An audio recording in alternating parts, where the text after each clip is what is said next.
तो आज हम डिस्कस करेंगे एक और प्रॉब्लम। तो ये पहली वीडियो है 2023 की। तो आप सबको मेरी तरफ से हैप्पी न्यू ईयर। ठीक है, अब डिस्कस करते हैं। Count even length. एक नंबर n दिया हुआ है, हमें फाइंड आउट करना है all binary sequence of length 2n such that sum of the n bits first n bits is same as the sum of the last n bits. और answer ये। तो देखते हैं एग्जांपल के साथ। इसमें मतलब जैसे n इक्वल टू 1 है तो सबसे पहले 2n लेंथ कंसीडर करना है, यानी दो लेंथ का कंसीडर करना है। देखो दो लेंथ से बनने वाले बाइनरी नंबर्स क्या होंगे, 1 0 और 0 0 0 1 और लास्ट में 1 1।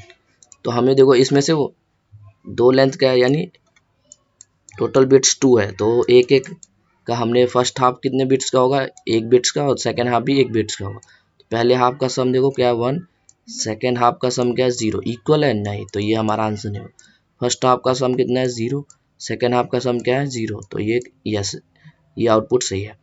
फर्स्ट हाफ का सम 0, नेक्स्ट हाफ का क्या है 1, ये भी नहीं।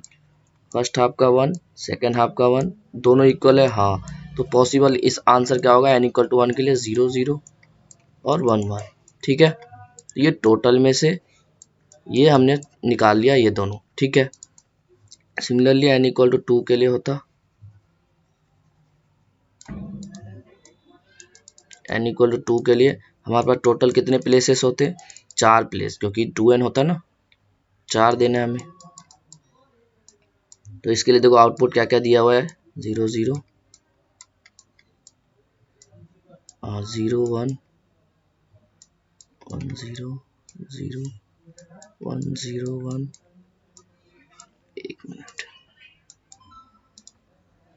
1 0 0 1 1 0 1 0 1 1।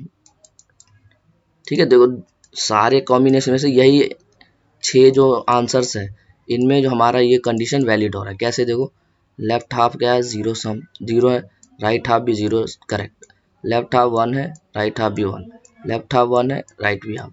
तो ये आंसर्स है हमारे पास। देखो इसके कैसे हम पहुंच सकते हैं इसके आंसर तक। अब जब ध्यान से ऑब्जर्व करोगे तो कुछ पैटर्न्स नजर आएगा इसमें। जो ये इसमें अगर देखा जाए तो लेफ्ट का और राइट हाफ दोनों का सम कितना है 0। इतने पार्ट में ऑब्जर्व करोगे तो लेफ्ट हाफ और राइट हाफ का सम कितना है, सम है 1। और बेसिकली यहाँ पे सम जो है वो इक्वल टू कितने 1 है वही हमें बता रहा है। सम 0 है यानी एक भी 1 यूज इस्तेमाल नहीं हुआ, सम 1 है यानी एक बार ही 1 इस्तेमाल हुआ। ठीक है, आप देखो इसमें देखो फर्स्ट हाफ और सेकंड हाफ का सम कितना है 2। समझ आ रहा है। तो देखो हम ऐसा, इसमें हम क्या लॉजिक लगा सकते हैं कि पहले हाफ बिट्स में मैं जैसे सम 1 वाला बनाना है, मुझे सम 1 वाला मुझे बनाना है 4 डिजिट का। तो हमने कहा कि पहले सम 1 वाले कितने नंबर्स है वो जो बन सकते हैं n बिट्स के लिए। जैसे बिट्स 2 है तो सम 1 हो उससे कितने बन सकते हैं, देखो 1 0 0 1। यही दो कॉम्बिनेशन है ना जहाँ पे सम 1 है और बिट्स का जो साइज है 2 है।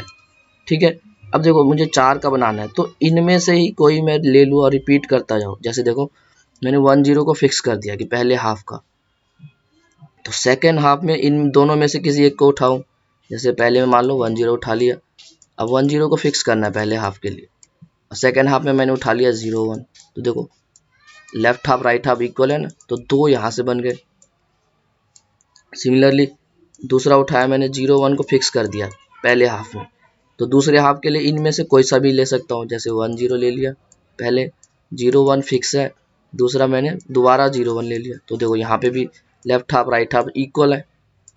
समझ आ रहा है क्या कह रहा हूँ, फिर से देखो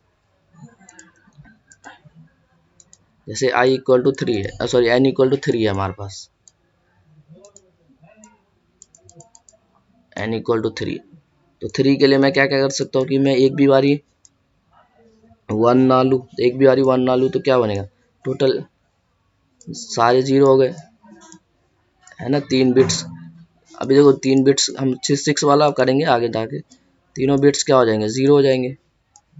ठीक है, अच्छा मैं एक बारी अगर 1 यूज इस्तेमाल करूँ तो कितने कॉम्बिनेशन होंगे सीक्वेंस n बिट्स का। देखो भैया या तो मैं लास्ट में 1 यूज कर लूँ या 0 0 बीच में 1 ले लूँ या फिर ये कर दूँ, ऐसा हो सकता है। 2 बारी 1 इस्तेमाल करूँगा तो 2 के लिए कितनी बनेगी, देखो 1 1 0 1 0 1 और लास्ट में 0 1 1। अच्छा, तीनों 1 मैंने इस्तेमाल कर लिया। अब 3 ही बिट्स है और तीनों 1, तो एक ही कॉम्बिनेशन होगा। ठीक है, अब हम 2n की बात करते हैं।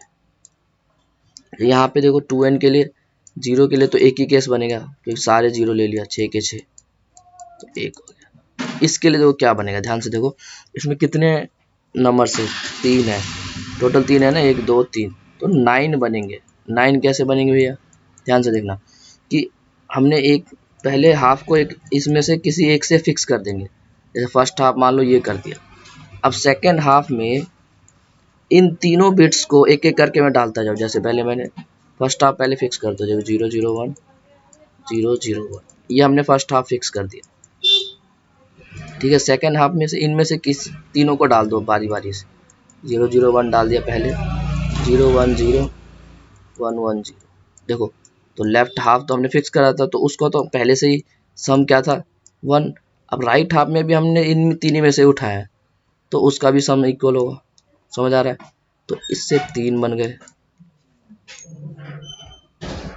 सिमिलरली अगर मैंने फर्स्ट हाफ फिक्स कर दिया बीच वाले को 0 1 0 0 1 0 0 1 0, तो इसके लिए भी 3 आंसर होंगे। 3 आंसर कौन से होंगे कि भैया 0 0 1 पहला ले लिया, 0 1 0 ले लिया, 1 1 0, तो देखो 3 ये रहा। सिमिलरली 1 0 0 1 0 0 को मैं फिक्स कर दूँ तो भी हमारे पास 3 आंसर, तो 9 कॉम्बिनेशन बन गए। ठीक है, सिमिलरली देखो इसमें कितने 9 कॉम्बिनेशन, इसमें भी कितने आ गए, एक ही, क्योंकि इसमें एक ही है तो 18, तो 20 आना चाहिए आंसर 3 के लिए। देखते हैं।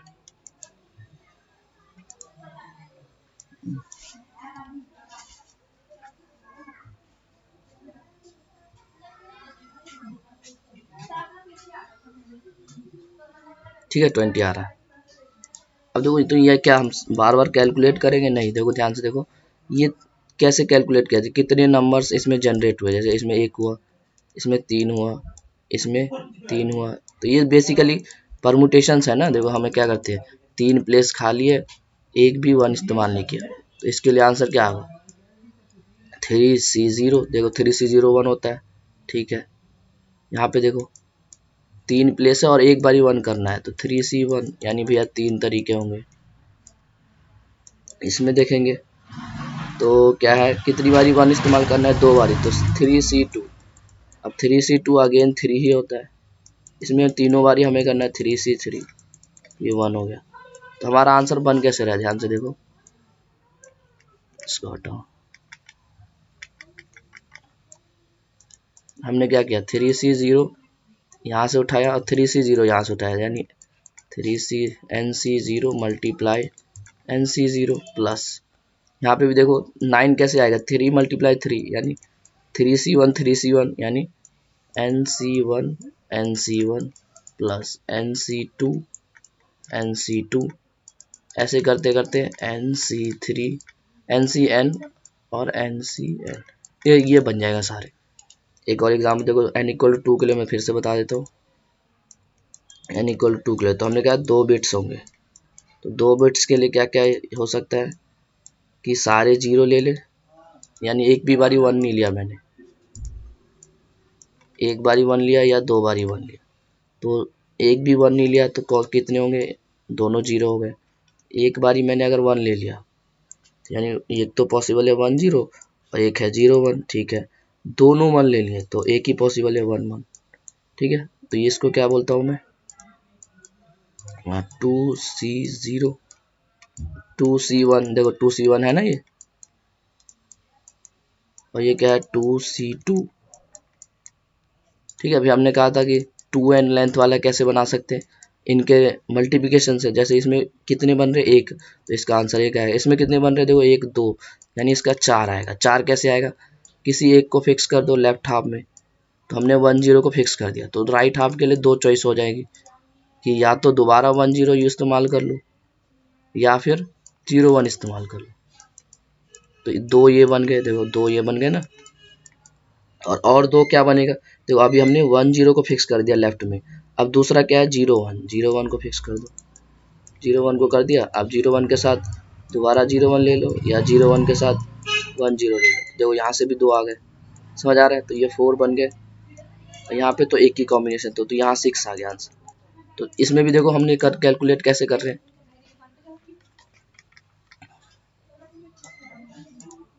2C0 multiply 2C0 plus 2C1 multiply 2C1, फिर उसके बाद क्या है 2C2 मल्टीप्लाई 2C2, 2C0 1 होता है और ये भी 1 होता है, तो ओवरऑल 1 आ गया। यहाँ पे 2C2 क्या होता है 2 मल्टीप्लाई 2, यहाँ पे 1, तो 1 प्लस 4 प्लस 1, समझ आ गया, 9 आ गया, सॉरी 6 आ गया आंसर। तो इस तरह से कैलकुलेट कर रहे हैं। तो बेसिकली इस क्वेश्चन में हमें क्या निकालना है, हमारा जो आंसर होगा, आंसर जो होगा वो NC0 प्लस NC1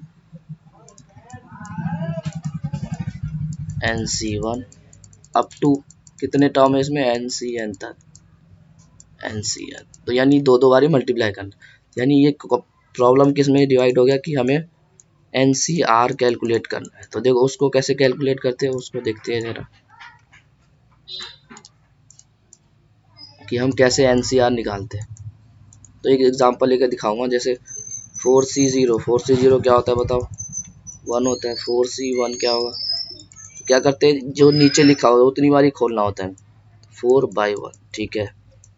4C2 लिखेंगे तो नीचे 2 है तो दो बारी खोलेंगे, ऊपर से 4 इंटू 3 और नीचे से क्या हो गया 1 इंटू 2, ठीक है। 4C3 तो ऊपर से 3 बारी 4 3 2 और नीचे से 3 2 1। अब ध्यान से देखना, पहले आंसर 1 आया, फिर क्या है 4/1, फिर ये बना, देखो इसमें क्या किया हमने, 1 तो था ही आंसर पहले से, यहाँ जो आ रहा है उससे हमने नीचे डिवाइड किया यानी 1, और ऊपर क्या रखा, ऊपर का भी समझ में आएगा। तो ध्यान से देखो इसके और इसमें सिमिलरिटीज क्या है, 4/1 ये है, बस एक्स्ट्रा हमने क्या मल्टीप्लाई किया 3/2, समझ आ रहा है।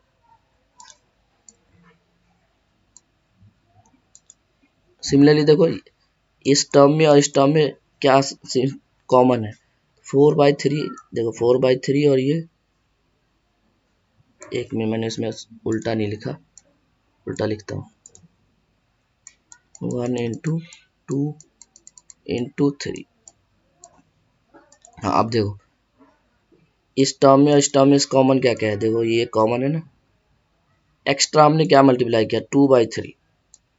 सिमिलरली इसमें और इसमें हमने देखा तो ये चीज कॉमन था, एक्स्ट्रा मल्टीप्लाई 3/2 किया, तो जो नीचे है देखो 2 मल्टीप्लाई किया, इसमें मल्टीप्लाई, तो वो 2 कहाँ से आ रहा है, इस R से आ रहा है, देखो 2 ये है, यहाँ 3 है तो हमने नीचे 3 रखा है, समझ रहे हो। ऊपर क्या रखा है N-R+1, ये रखा है हमने ऊपर, देखो कैसे, जैसे यहाँ पे हम सेकेंड टर्म निकाल रहे हैं तो n तो 4 है, टर्म सेकेंड है +1,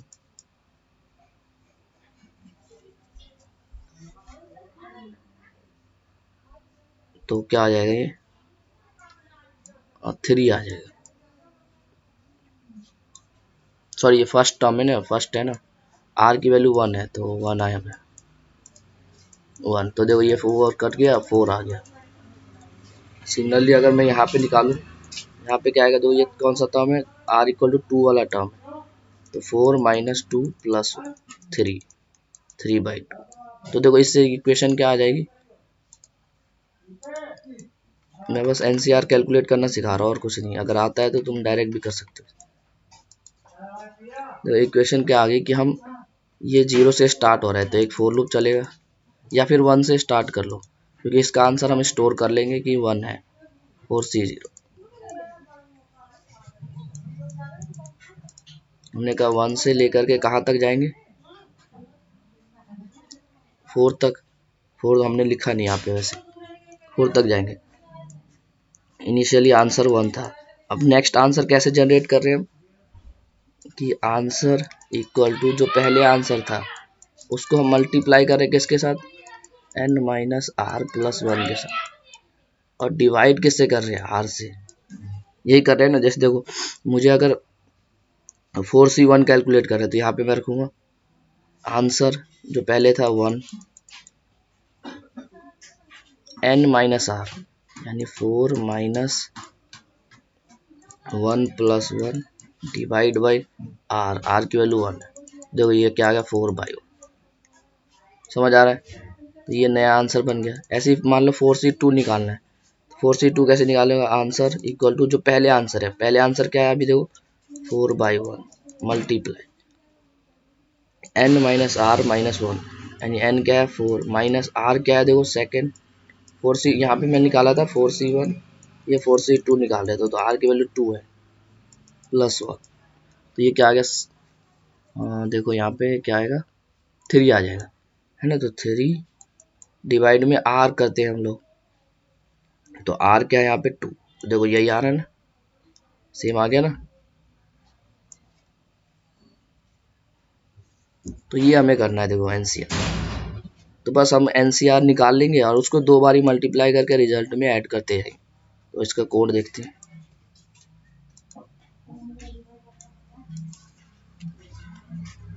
तो हमने क्या किया, एक लॉन्ग आंसर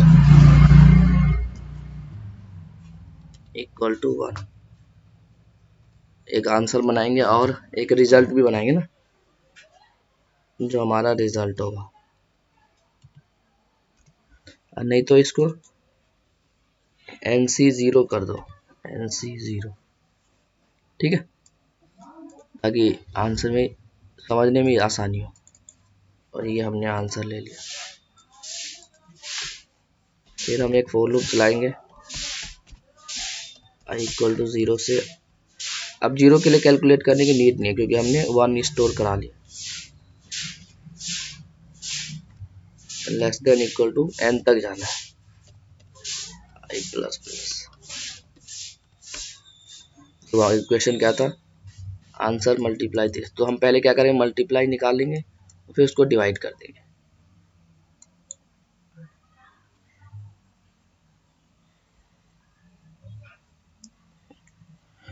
तो हमने कहा NCR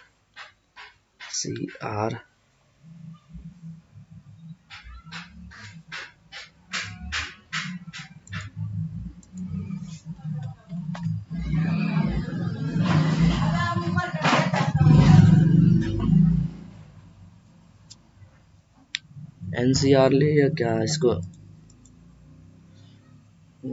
क्या लिया है, NCR ही ले लेते, ठीक है, ताकि डिक्लेयर। NCR इक्वल टू क्या था, इक्वेशन देखो, ये आंसर की जगह मैंने NCR ले लिया था कैलकुलेशन में, मतलब समझने में आसानी हो। तो NCR मल्टीप्लाई ये, तो NCR equal to NCR multiply n minus R plus 1। फिर जो NCR आया उसको डिवाइड कर रहे थे, तो NCR equal to NCR divide by, तो डिवाइड में किससे कर रहे थे, R से, R से डिवाइड कर दिया, तो ये आ गया। इसको मैं R कर देता हूँ, फिर से देखो, इसको हटाओ।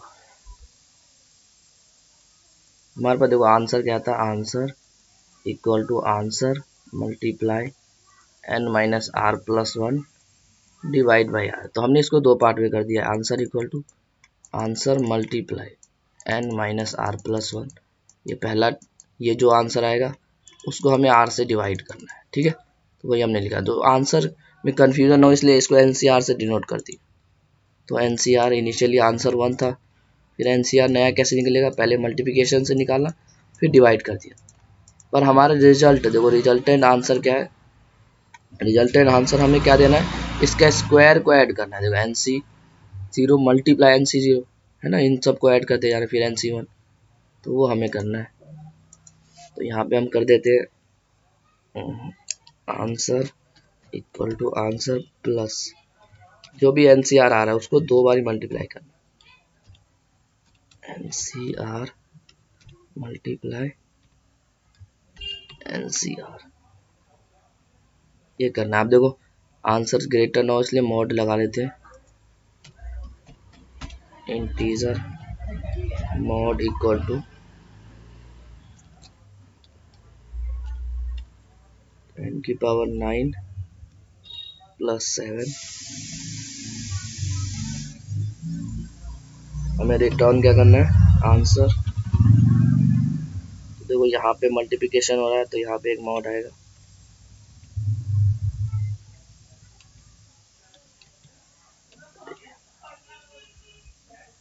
परसेंटेज मॉड, एक मॉड यहाँ आएगा मॉड, और इसमें ऐड करने के बाद भी एक मॉड आएगा।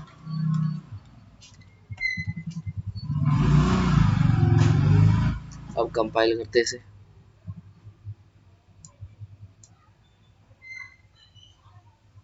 अच्छा हाँ यहाँ पे भी एक मॉड आएगा,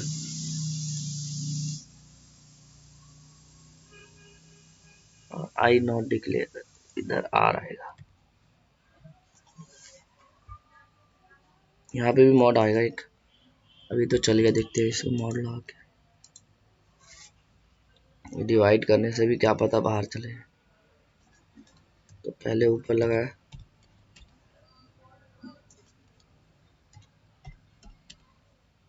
पहले ऊपर से निकाला मॉड नीचे से और फिर सबके ऊपर लिया।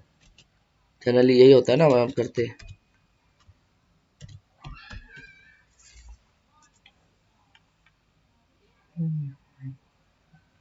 सबमिट करके देखते हैं,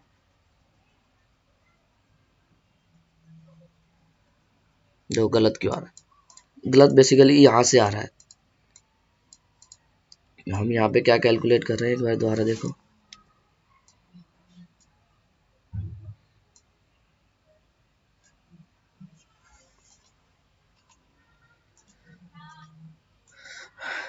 ए का हमें क्या करना है, ए को बी से ये डिवाइड करना है ना, इस पे हमें मॉड लगाना था, मॉड। तो हमने क्या कहा भैया, जब हम मल्टीप्लाई करते थे ए मल्टीप्लाई बी में मॉड लगाने होता था तो हम क्या करते थे, ए में मॉड लगाया मल्टीप्लाई, बी में मॉड लगाया और फिर इनका जो रिजल्ट आया उसमें मॉड लगा दिया। लेकिन डिवाइड भी ऐसा नहीं होता, जैसे ए बाई बी पे मुझे मॉड लगाना है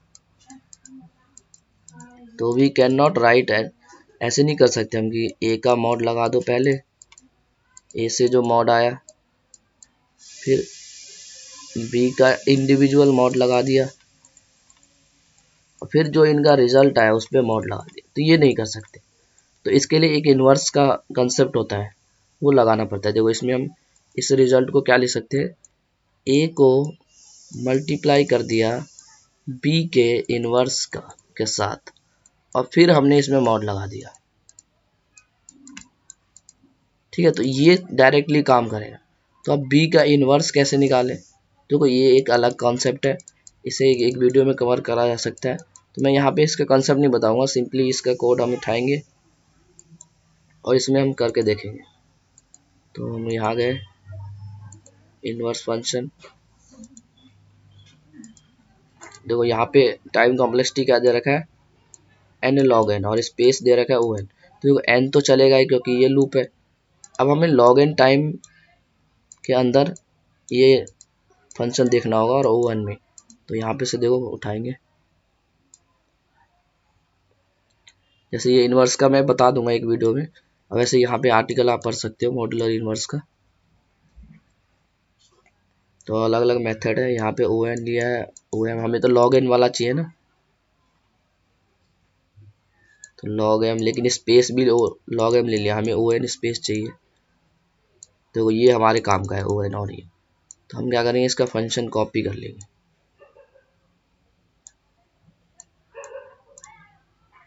यहाँ से है,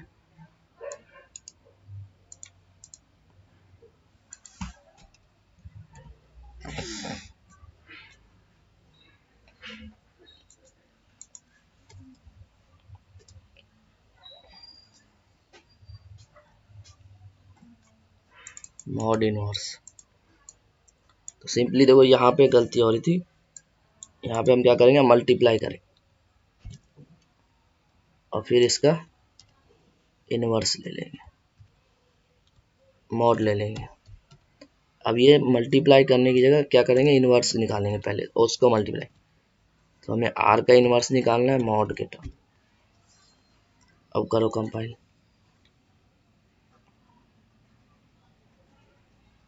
ठीक है, अब सबमिट करते हैं। देखो करेक्ट आ गया ना। क्यों करेक्ट आया, देखो ध्यान से देखो, यहाँ तक तो ठीक था ये कोड जो हम पहले लिख रहे थे, पर यहाँ पे क्या कर रहे थे, हम एनसीआर को डिवाइड कर रहे थे। देखो हमारा आंसर कैसे जनरेट हो रहा था, हमने कहा एनसीआर निकालने का तरीका क्या है भैया, एक आंसर वेरिएबल है, उसको फोर लूप में ले जाएंगे और आंसर को मल्टीप्लाई करेंगे n माइनस आर प्लस 1 के साथ, और फिर जो आंसर आया उसको डिवाइड कर रहे थे आर के साथ, ये था। तो यहाँ डिवाइड कर रहे हैं, तो ये डिवाइड क्योंकि लार्जर वैल्यू है मॉड, तो ये डायरेक्टली डिवाइड करने से मॉडुलस नहीं लगा सकते हम, जैसे मल्टीप्लाई में मैंने लगाया। मल्टीप्लाई में देखो हमने डायरेक्ट ही लगा रहे हैं इसमें, और इसमें जो रिजल्ट है इसको मॉड लगा दिया। जैसे इन दोनों का रिजल्ट में मॉड लगाया, एडिशन हुआ तो लास्ट में मॉड लगा दिया। लेकिन डिवाइड में अलग सा होता है, इनवर्स का यूज करना होता है। तो हमने वही कहा कि एक इनवर्स निकालेंगे कि अगर ए को बाई बी, इस पे हमें मॉड निकालें क्योंकि आंसर बहुत लार्ज होगा ना, तो हर स्टेटमेंट पे हमें क्या करना होगा, मॉड के बारे में सोचना होगा। तो इसमें ये जो स्टेटमेंट था, ये लाइन जो था 45 नंबर का, तो इसमें हम क्या कर रहे थे कि N C R equal to N C R divide by R कर रहे थे, तो जिसकी वजह से ये गलत आ जाएगा। तो हमने कहा कि इसका इनवर्स से मल्टीप्लाई कर दो, यानी N C R multiply R का इनवर्स, समझ रहे हो, और इस पे मॉड लगा दिया। तो ये इसमें कंसेप्ट था। तो ये इनवर्स वाला आप पढ़ना एक बार, ये अगर समझ ना आए तो फिर भी ये करो। तो देखो इसकी टाइम कॉम्प्लेक्सिटी दिया हुआ है इसमें, log m और ये o n। तो यहाँ पे देखोगे तो ये फोर लूप चल रहा है n, और ये log m यहाँ लग रहा है, तो n log n हो जाएगा। तो ठीक है, इस वीडियो में इतना ही, मिलते हैं नेक्स्ट वीडियो में।